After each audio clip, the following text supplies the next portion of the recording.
කවදා හරි කවුරු හරි මිනිහෙක් අයිස් ගහන්න පටන් ගත්ත දවස තමයි ඒ මිනිහා ජීවත් වෙන එක නවත්තන දවස වෙන්නේ. අපේ මොළයේ තියෙන එක කොටසක් එතනින් තමයි සතුටේ හෝමෝනේ ස්‍රාවය කරන්නේ. ඒ කොටසේ සෛල වලින් තමයි ඩොපමීන් කියන හෝමෝන් එක ක්‍රියේට් කරන්නේ. අයිස් කෙලින්ම ගිහිල්ලා ඩොපමීන් හෝමෝනේ හදන ඒරියාස් අවුස්සනවා. ඩොපමීන් තමයි අපිට සතුට දනවන දේවල් නැවත කිරීමේ ආස්වාදය ගැන කියලා දෙන්නේ. ආස හිතන දෙයක් කරන එක, ස්පෝර්ට්ස් කරන එක, ආදරේ කරන එක.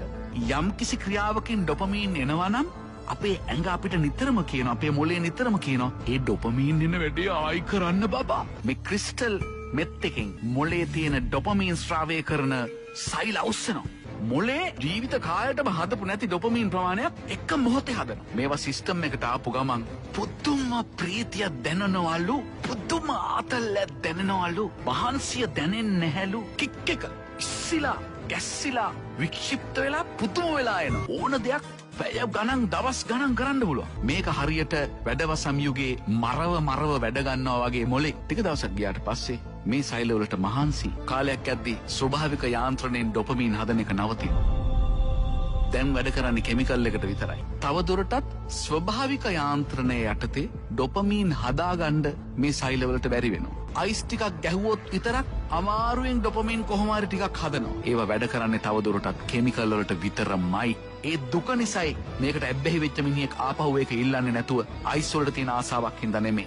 අඬනවා, වැළපෙනවා, ඔළුව බ්‍රේන් එක කෑ ගහනවා ඉල්ලලා. ජීවත් වෙන්න ඒක ඉල්ලන්නේ බෑ. නැතුව තව දුරටත් ඩොපමීන් හොයන්න නෙමෙයි. හිතන්න මොන දුකක්ද කියලා. අන්න මිනිස්සු හොල්මන් වගේ වෙන්න ගන්නවා. සම්පූර්ණයෙන්ම තිරසනෙක් වෙනවා. දැන් ඒ පුද්ගලයාටම තේරෙනවා මේක උනේ අයිස් ගහලා. එයාට අයිස් ඕනේ නැහැ. එයාට ඩොපමීන් ඕනේ. ඩොපමීන් ඕන නිසා එයා වඳිනවා. අනේ මට අයිස් ටිකක්. එයා දන්නවා මේක විනාශයක් කියලා. එළියට එන්න බෑ. ඇඟ රිදෙනවා, බය දැනෙනවා, පිස්සු වගේ හැසිරෙනවා. ඔළුව කියනවා අයිස් ගහලා මේක උනේ. මිනිහා දන්නවා අයිස් ගහන්න විනාශ වෙනවා. නමුත් මේ වෙලාවේ තියෙන මානසික වේදනාව, ශාරීරික වේදනාව දරා ගන්න බෑ. ආයි හොයනවා. ආයි වලෙන් වලටම යනවා. මේ තමයි ක්‍රිස්ටල් මෙත්ස් වල තියෙන ඉෆෙක්ට්. ගැලවෙන්න ඕන උනත් ගැලවෙන්න බැරි ඩ්‍රග් එකක් කියලා කියන්නේ ඒකයි. ඉන්ග්‍රීඩියන්ට්ස් ටික ගැන හිතුවාමත් ඇති. පෝර හදන්න පාවිච්චි කරන කෙමිකල් එකක්, টয়ලට් සුද්ධ කරන්න පාවිච්චි කරන සැර කෙමිකල් එකක්, බැටරි හදන්න පාවිච්චි කරන ඉන්ග්‍රීඩියන්ට් එකක්, ෆයර්වර්ක්ස් හදන්න පාවිච්චි කරන එකක්, තින්තවල දුෂ්ශ්‍රාවිතාවය අඩු කරන්න පාවිච්චි කරන එකක්, ගම් හදන්න පාවිච්චි කරන කෙමිකල් එකක්, කාර් බැටරි වලට දාන ඇසිඩ් එක. ඔන්න ක්‍රිස්ටල් මෙත් වල තියෙන ඒවා. ක්‍රිස්ටල් මෙත් මේක යක්ෂයාගේ නිර්මාණයක් කියලා.